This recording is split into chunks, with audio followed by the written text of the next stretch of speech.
Hola a todos. Bueno, en este capítulo vamos a ver de farmacología, vamos a ver algo muy completo en cuestión de los mecanismos de acción, ya que hemos visto gran parte de lo que es el sistema inmune, cómo se comporta, ¿no? En cuestión del proceso inflamatorio, ¿no? Y también hemos hablado del sistema innato y el sistema adaptativo, ¿no? Hemos dicho algunas cosas importantes de cada de esos sistemas, ¿no? Cómo funcionan también. Bueno, entonces vamos a traer en este episodio algo muy completo en cuestión de la farmacología antiinflamatoria, analgésica y antialérgica, ¿ya? Porque vamos a ver que muchos fármacos de lo que vamos a mencionar se usan en patologías incluso asociándolas, ¿ya? Tal es el caso del asma o rinitis alérgica, que son procesos inmune alérgicos, ¿no? Y esto mayormente se puede asociar fármacos como corticoides o como antileucotrienos, como también como antihistamínicos, ¿sí? En asma crónica, ¿no? Bien, entonces vamos a ver todo eso, ¿ok? Claro que no nos vamos a dar muchos detalles en cuestiones de las patologías del asma o de la rinitis, ¿no? O de la misma psoriasis, que también es una causa inmune, ¿ya? Y que tiene la fisiopatología está basado en lo que es también una reacción alérgica, ¿no? Bueno, entonces solamente vamos a ver esos aspectos en cuestión de los mecanismos de acción de los fármacos, porque lo que es ya hablar de la fisiopatología del asma, ¿no? Es rinitis y profundizar detalles en cuestión de los fármacos eh, antileucotrienos o antihistamínicos, ya eso ya es algo que van a ver seguramente en farmacología 2 con otro docente, ¿no? Bien. Bueno, entonces vamos a ver entonces comenzar de una vez esta clase que va a ser una de las más largas quizá, ¿ya? Bien, entonces tenemos por acá los fosfolípidos de la membrana. Los fosfolípidos de la membrana. Estos fosfolípidos de la membrana, hemos dicho en capítulos pasados que tienen en su estructura una enzima llamada la fosfolipasa 2. Esta enzima fosfolipasa 2 va a dar inicio al ciclo del ácido araquidónico. Y el ciclo del ácido araquidónico tiene dos vías muy importantes para lo que es el proceso tanto inflamatorio como alérgico, ¿sí? Bien, entonces vamos a ver por el lado de la lipoxigenasa, la formación de leucotrienos, cómo es que ocurre. Entonces el ciclo del ácido araquidónico lo que hace es, mediante la 5-lipoxigenasa, que es una enzima intermediaria, va a formarnos esta molécula con un nombre bastante largo y complicado, así que decidimos abreviarlo con esto. Así pueden ubicarlo en la literatura, ¿no? No me lo estoy inventando esto. 5-HPETE, ¿no? Entonces ese es el nombre de la abreviatura de este sustrato, ¿no? Que es producido por el ciclo del ácido araquidónico gracias a la 5-lipoxigenasa. Entonces esta estructura molecular, de nombre bastante complicado, se va a transformar en leucotrieno A4. Leucotrieno A4. Y esto es por una enzima intermediaria que es la misma que convierte a este sustrato, ¿no? La 5-lipoxigenasa. La 5-lipoxigenasa va a convertir a leucotrieno A4. Entonces, este sustrato al leucotrieno A4. Entonces, el leucotrieno A4 va a ser muy importante para la conversión de otros subtipos de leucotrienos que tienen propiedades y que participan en lo que es los procesos alérgicos, ¿ya? Tal es el caso del leucotrieno C4, leucotrieno D4, ¿ya? Mayormente estos dos están asociados a los procesos de rinitis y asma, ¿ya? A los procesos de rinitis y asma están asociados, porque estos leucotrienos mayormente tienen sus propiedades y afinidad a nivel de lo que es la parte de la respiratoria, ¿ya? Entonces estos leucotrienos A4 tanto C4 como D4 van a activar a su receptor, llamado receptor cis-LT. Entonces estos leucotrienos que mayormente se forman en procesos inmunológicos y alérgicos, como son el asma y la rinitis, mayormente, ya se forman. La rinitis nos va a desencadenar, ¿no?, estos síntomas característicos, ¿no?, estornudo, congestión nasal, ¿no?, picazón, ¿no?, entre otros, ¿no? Nos va a desencadenar todo eso. El asma nos va a desencadenar el típico, la broncoconstricción, ¿no? Característico, esa hiperreactividad bronquial, ¿no? Acompañada de inflamación, ¿no?, a nivel de los bronquios. Bien, entonces los leucotrienos participan en esa, es parte de la fisiopatología de la rinitis y del asma, ¿ya? La artritis reumatoidea puede ser desencadenada por un proceso inmunitario, ¿ya?, crónico, y no participan tanto los leucotrienos, ¿no? La psoriasis, la psoriasis es una enfermedad, ¿no?, también una enfermedad autoinmune, ya, inmunológica, una enfermedad inmunológica, de tipo inmunológica, que también se asocia a algunos tipos de reacciones alérgicas, ¿ya?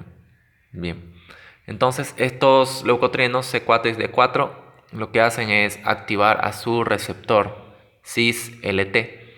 Este receptor cis-LT lo que hace es producir, una vez que estos leucotrienos C4 y D4 activan su receptor cis-LT, que se ubica a nivel de la musculatura lisa bronquial, lo que hacen entonces es producirnos un aumento de la permeabilidad del bronquio, y esto nos va a producir inflamación, proceso inflamatorio, ¿no? No olvidemos que todo aumento de la permeabilidad nos va a producir una extravasación de líquido y proteínas y células inmunitarias al tejido, ¿no? Así que eso nos va a producir a nivel de lo que es la parte de la musculatura lisa bronquial, produciendo inflamación, ¿ya? Bien, entonces eso es en cuestión de los leucotrienos que participan, que son parte de la fisiopatología del asma y la rinitis más específicamente, ¿sí? Claro que se liberan en la psoriasis y también la artritis, pero en menor cantidades. Bien, entonces esos son los leucotrienos. Ahora tenemos fármacos antileucotrienos, ya, como el Xileuton. El Xileuton es un fármaco que es un inhibidor de la 5-lipoxigenasa, o sea, va a inhibir la función de esta enzima, y al inhibir la función de esta enzima no va a haber la formación de este sustrato molecular, y no va a haber también la formación de leucotrieno A4, porque va a estar inhibido la 5-lipoxigenasa. Este fármaco es muy útil en los casos de asma crónico, ¿no? Suele ser parte del asma crónico, del tratamiento del asma crónico.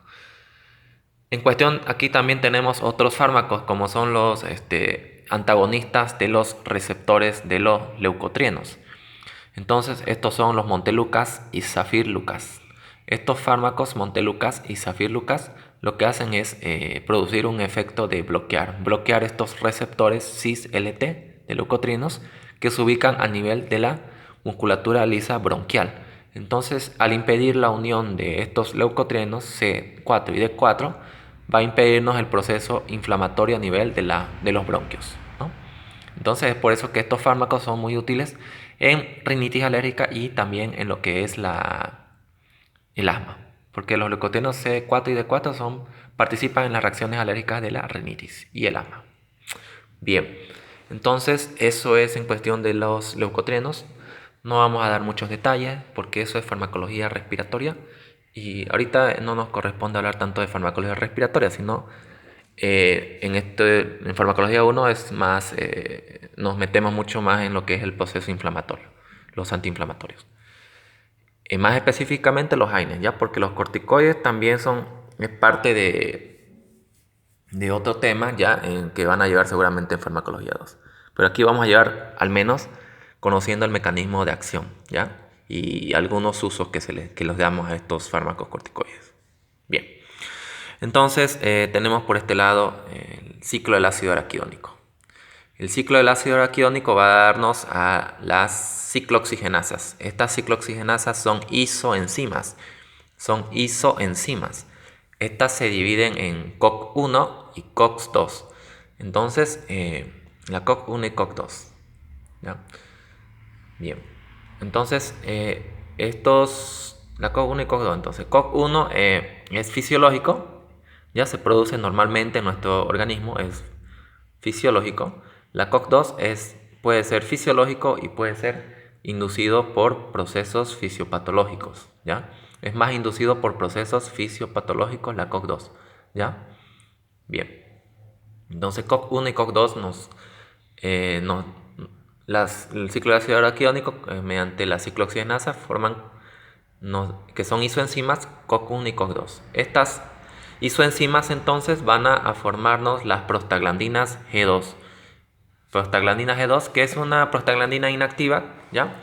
Que no cumple el papel que vamos a hablar de la próxima, que es la prostaglandina H2, que esta sí nos va a formar nos va a formar sustancias químicas como la prostaciclina, tromboxanos y prostaglandinas, ¿ya?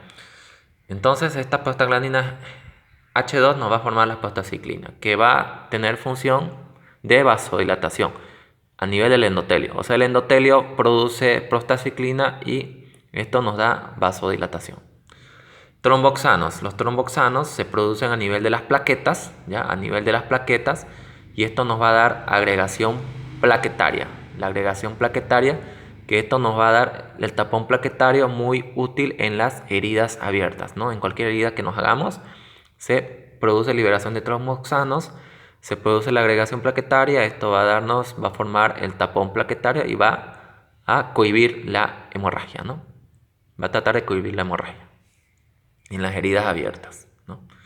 Bien. Entonces, también la prostaglandina H2 va a formarnos otros subtipos de prostaglandinas, ¿ya? Como la E, la F, ¿no? Hay varios subtipos de prostaglandinas. Entonces, una de esas prostaglandinas estimula la secreción, ¿ya? de moco protector. Esta función lo hace como un citoprotector. O sea que las prostaglandinas también, aparte de producir vasodilatación local a nivel del tejido gástrico, también estimula la secreción de moco protector, ¿ya? Esta función lo hace como un citoprotector, o sea que protege a las vellosidades, ¿no? de la mucosa gástrica del ácido gástrico corrosivo, ¿no? Y esto es muy necesario, ¿no? Para que no se produzcan la gastritis, ¿no? La gastritis es una alteración de tanto las sustancias protectoras como las sustancias ácidas, ¿no? Es un desequilibrio donde mayormente hay mayor secreción ácida y una disminución de la protección gastroprotectora, como es esta sustancia química que nos da las prostaglandinas, ¿ya? Así que es fundamental que las prostaglandinas a nivel gástrico, ¿ya? Que estimulan a nivel de los receptores de la célula parietal para formar el moco protector. Bien. Entonces tenemos también que entender que las prostaglandinas también son bastante útiles y necesarias para producir aumento del filtrado glomerular a nivel renal, produciendo vasodilatación de la arteriola aferente renal, la que ingresa, ¿no? Esto habíamos hablado algo en cuestión de los diuréticos de ASA, ¿no? La furosemida incrementaba el estímulo de prostaglandina a nivel renal para producir este efecto, ¿no? Vasodilatación de la arteriola aferente renal, ¿no? Y esto produce un aumento del filtrado glomerular, ¿no? Y era fundamental. Entonces tenemos otro efecto para la diuresis, ¿no? Tenemos otro efecto de las prostaglandinas que estimula la resorción ósea, o sea, la formación de hueso nuevo, o sea, produce una regeneración, una nueva formación de hueso a través de la matriz, ¿no? del hueso. Se regenera el hueso nuevamente. O sea, es necesario esto en pacientes, ¿no? que tienen disminución de de los osteoblastos, ¿no? En pacientes con osteoporosis, ¿no? O osteopenia que tienen. Prostaglandinas también tienen función ya como defensa, ¿no? Una función, perdón, de broncoconstricción. Las prostaglandinas cumplen función de broncoconstricción. Esto se ve mayormente cuando ya hay una reacción inflamatoria, ¿no? Una reacción inflamatoria de defensa de nuestro cuerpo y produce broncoconstricción, porque normalmente esto no se produce, ¿no? En nuestro organismo, ¿no? Las prostaglandinas, broncoconstricción, ¿no? Esto ya es inducido por procesos inflamatorios, ¿no? Esta broncoconstricción. Tenemos también que entender que las prostaglandinas también producen un aumento de la contracción uterina, un aumento de la contracción uterina, ¿ya? Un aumento de la contracción uterina, ¿ya?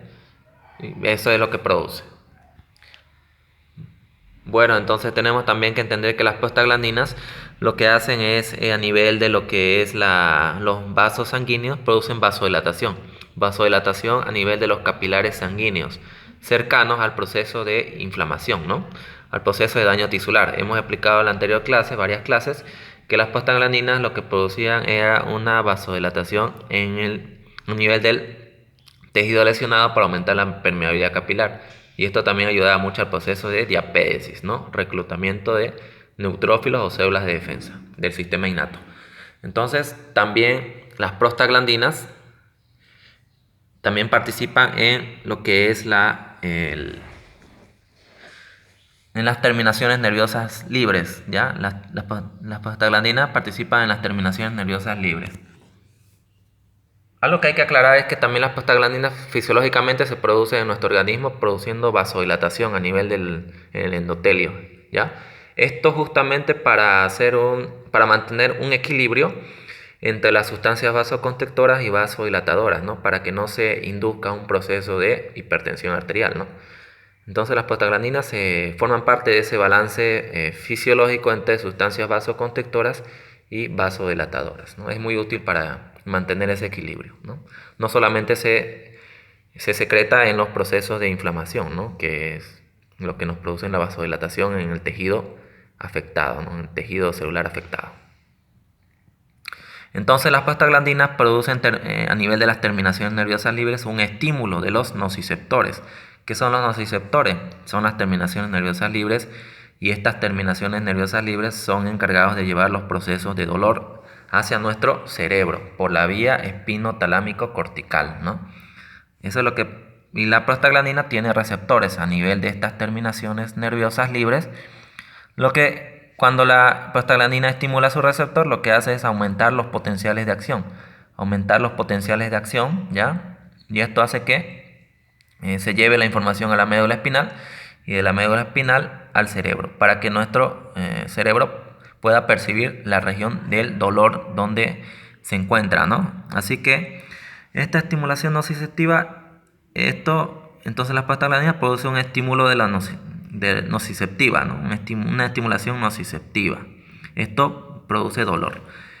Esto en procesos de injuria, ¿no? O daño tisular, ¿no?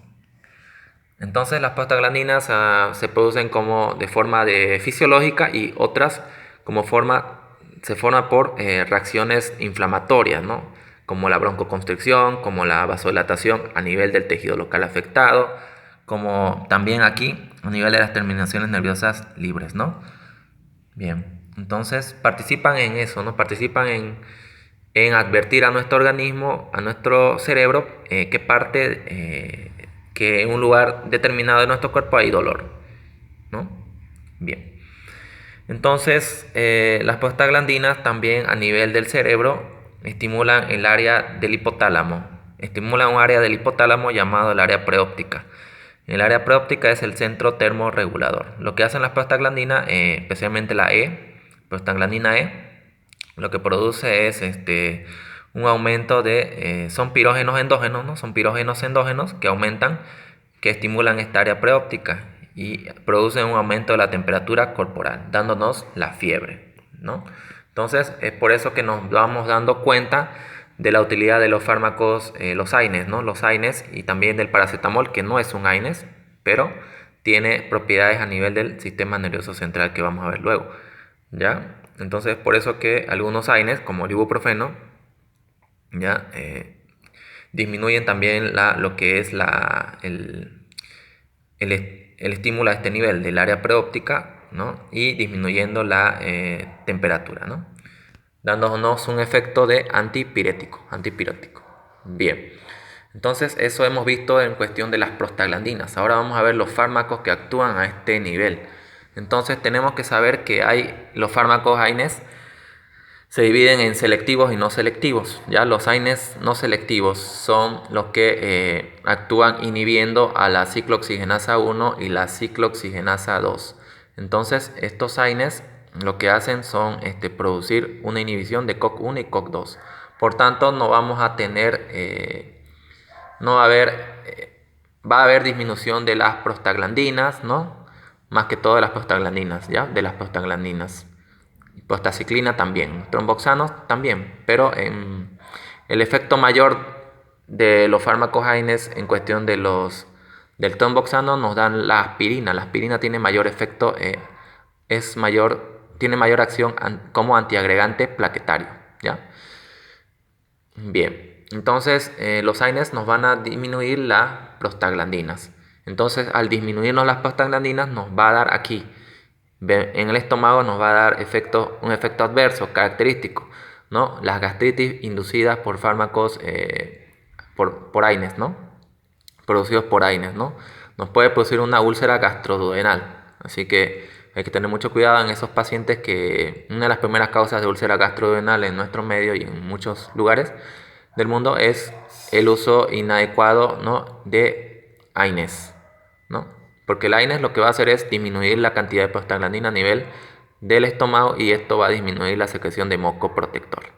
Entonces también los AINES pueden producir, si se da de forma muy abrupta, muy exagerada, también nos puede producir una insuficiencia renal aguda porque va a disminuir el filtrado glomerular renal. Así que mucho cuidado con los pacientes con insuficiencia renal aguda, ¿no? Al dar algún tipo de AINES.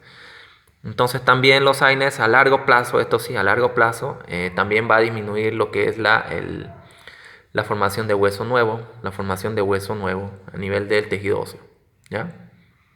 Entonces las prostaglandinas también, esto sí, las prostaglandinas nos ayudarían, pero no se usan tanto los AINES para los procesos que involucran broncoconstricción como el asma. No se usa los AINES para estos, ¿sí? Para combatir el efecto de broncoconstricción. Así que no está indicado en cuestión de AINES en pacientes con asma, ¿no? Más al contrario, inducen, ¿no? Pueden inducir a un proceso de broncoconstricción. Así que no se los usan los AINES en cuestión de asma, ¿no? No se suele usar. Tenemos las prostaglandinas que también a nivel de lo que es, esto tampoco no hay mucho efecto a nivel de la contracción uterina. Hay fármacos, sí, hay fármacos como el misoprostol. ¿Ya? El misoprostol es un fármaco que actúa imitando la acción de las prostaglandinas. O sea, es una prostaglandina exógena, el misoprostol. El misoprostol se lo ha usado como un fármaco antiulceroso, o sea que para las úlceras gastrodenales. Pero hoy en día le dan otro uso como un fármaco que produce contracción uterina a nivel del útero, ¿no? Y esto va a producir el retiro del producto, ¿no? El retiro del producto, o sea, causando un aborto, ¿no? Así que está contraindicado en pacientes con el misoprostol, en mujeres en edad fértil, ¿no? Y que están y que tienen, ¿no? Un embarazo, ¿no? Un embarazo positivo, ¿no? Entonces, pero se los ha usado como un fármaco que es un fármaco abortivo, ¿no? Un fármaco que estimula las contracciones uterinas, el misoprostol, y esto va a inducir el retiro del feto, ¿no? Retiro, perdón, del producto, ¿no? Del producto. Se usa hasta las 10 semanas, se puede usar el misoprostol, tiene su efecto hasta las 10 semanas, ¿no? Mayormente, ¿ya? Luego pierde su eficacia. Bien, entonces eso es el misoprostol, ¿no? Es un fármaco prostaglandina mimético que estimula el aumento mayor de secreción de moco, ¿no? Es por eso que el misoprostol se usa, bueno, ya no es la primera línea para usar, ¿no? En pacientes con úlcera gastrodenal, el misoprostol. Así, ha sido descartado por otros fármacos con menos efectos adversos, ¿no? Bien, entonces también tenemos que entender que los AINES van a disminuir la vasodilatación a nivel del tejido local afectado, y esto va a producir una disminución de lo que es el aumento de la permeabilidad capilar y el exudado, el edema de tipo exudado, ¿no? La inflamación. Entonces también los AINES como el ibuprofeno, ¿no? El ibuprofeno, también el diclofenaco en cierta medida, también disminuyen lo que es el estímulo a este nivel del área preóptica en el centro termorregulador, ¿no? Disminuyendo lo que es las alzas térmicas. El ibuprofeno, que es uno de los mejores antiinflamatorios, ¿no? Un potente antiinflamatorio, también lo que va a hacer a nivel de lo que es las terminaciones nerviosas libres es disminuir el umbral, ¿no? El umbral en estos nociceptores, ¿no? Porque va a disminuir la cantidad de prostaglandina, ¿no? No olvidemos que los AINES van a disminuir la cantidad de COX-1 y COX-2, no selectivos. Entonces van a darnos una serie de efectos adversos, ¿no? Adversos, y otros que van a servirnos de mucha utilidad en el proceso inflamatorio y antipirético, ¿no? Bien. El ketorolaco tiene mayor efecto analgésico ya. Es un potente analgésico. El ketorolaco, ketoprofeno son los mejores, entre los AINES son los mejores analgésicos, ¿ya? Ketorolaco, ketoprofeno. Bien. Porque disminuye la intensidad del dolor a nivel de lo que es la nocicepción en las terminaciones nerviosas libres, ¿ya? Esto hemos dicho ya, esto en esta parte. Bien. Entonces tenemos ahora que hablar de lo que es el paracetamol, que no es considerado un AINES, ¿ya? Es un fármaco que inhibe la conversión a sustrato activo de prostaglandina en el sistema nervioso central, no a nivel periférico. Entonces, esto le da una propiedad de ser un fármaco antipirético y también tiene propiedades analgésicas, el paracetamol, acetaminofén, ¿ya? No actúa a nivel periférico, o sea que no va a actuar a nivel de lo que es el proceso inflamatorio, ¿no? El proceso inflamatorio. ¿Ya? Así que esas son las propiedades, ¿no? Que tienen los AINES. Los AINES tienen las propiedades farmacológicas de ser fármacos analgésicos, antiinflamatorios y antipiréticos. El paracetamol tiene propiedades de ser fármaco analgésico y antipirético. Bien. Entonces eso es en cuestión de los AINES, el mecanismo de acción que podemos mencionar, ¿ya? No es tan complicado entenderle con estos esquemas, con estos algoritmos, ¿no? Entonces ya podemos darnos cuenta de la actividad antipirética que tienen los AINES y el paracetamol, ¿no? A nivel del área preóptica, disminuyen el estímulo a nivel del área preóptica, que es el centro termorregulador, ¿no? Disminuyen la intensidad a nivel de las terminaciones nerviosas libres, los AINES, a nivel de los nociceptores, al disminuir las prostaglandinas va a haber disminución de los potenciales de acción, ¿no? Y esto va a disminuir el dolor. A nivel de lo que es el tejido afectado, también va a producir una disminución de la inflamación, ¿no? Por una disminución de la permeabilidad capilar. Y también porque obviamente las prostaglandinas son, hemos dicho en los procesos inflamatorios, ¿no? Que son una de las primeras respuestas para dar paso al proceso de defensa, ¿no? Por el sistema inmunológico. Bien. Tenemos que saber ahora de los fármacos corticoides. Ya hemos visto los antileucotrienos, hemos visto algo que nos falta ver es que los COXIP. Los COXIP, que son los fármacos como el Celecoxib, que son fármacos Celecoxib. Vamos a hablar luego lo vamos a escribir, todos esos fármacos, que son las familias de todos. Los COXIP, que son los fármacos selectivos COX-2, entonces son inhibición selectiva de COX-2. Lo que hacen entonces es disminuir en cierta medida, ya no en todo, porque no olvidemos que los COXIP también se producen fisiológicamente, pero son más inducidas por procesos fisiopatológicos. Entonces los COXIP van a disminuir, van a darnos menor incidencia de gastritis, pero nos va a llevar siempre a una gastritis sí, ante el consumo exagerado, ¿no? y una dosis inadecuada.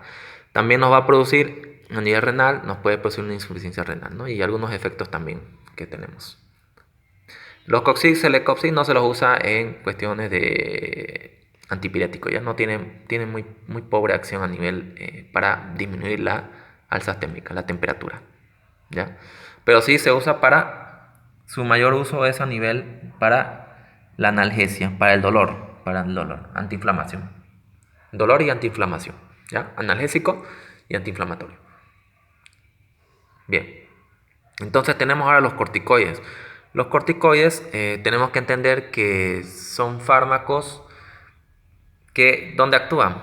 Son fármacos como la hidrocortisona, metilprednisolona, prednisona, ¿ya? Y también tenemos en vía respiratoria, también se usan bastante los corticoides como inhalatorios, ¿no? Como lo que tenemos la fluticasona, budesonide, ¿no? Entre otros. Eso se explica con mayor detalle en farmacología respiratoria en caso de asma, ¿no? Pues no nos vamos a meter mucho, solamente vamos a hablar del mecanismo de acción y de algunos aspectos importantes de los fármacos corticoides. Los fármacos corticoides actúan a nivel de la fosfolipasa 2, inhibiendo la fosfolipasa 2. Inhiben la fosfolipasa 2. Al inhibir la enzima fosfolipasa 2, no habrá producción del ciclo del ácido araquidónico. Por tanto, no hay formación de lipoxigenasas ni de ciclooxigenasa, por lo cual nos dará un efecto terapéutico, antialérgico y antiinflamatorio. Pero también, usándolo a largo plazo, te presentaremos efectos adversos en estómago, ¿no? En estómago, riñón, ¿no? Hueso, paciente con osteoporosis, ojo, mucho ojo, y la inmunosupresión, ¿no? Y la inmunosupresión, entre otros. Va a disminuirnos el sistema de defensa. Vamos a ver ahorita por qué. Entonces estos son los fármacos corticoides. Los fármacos corticoides inhiben la fosfolipasa 2. O sea, prácticamente cortan la cabeza, ¿no? Cortan la cabeza y al cortar la cabeza nos va a dar por acá arriba los efectos antileucotrienos también. O sea, que va a disminuir la formación de leucotrienos, ¿no? No en total, pero va a disminuir una gran parte, ¿sí? De la producción de leucotrienos. Es por eso que se asocia mucho en caso de asma crónica en pacientes que tienen eso, ¿no? Como parte del tratamiento. Corticoides, va muy bien, ¿no? También se usa en algunos casos de rinitis.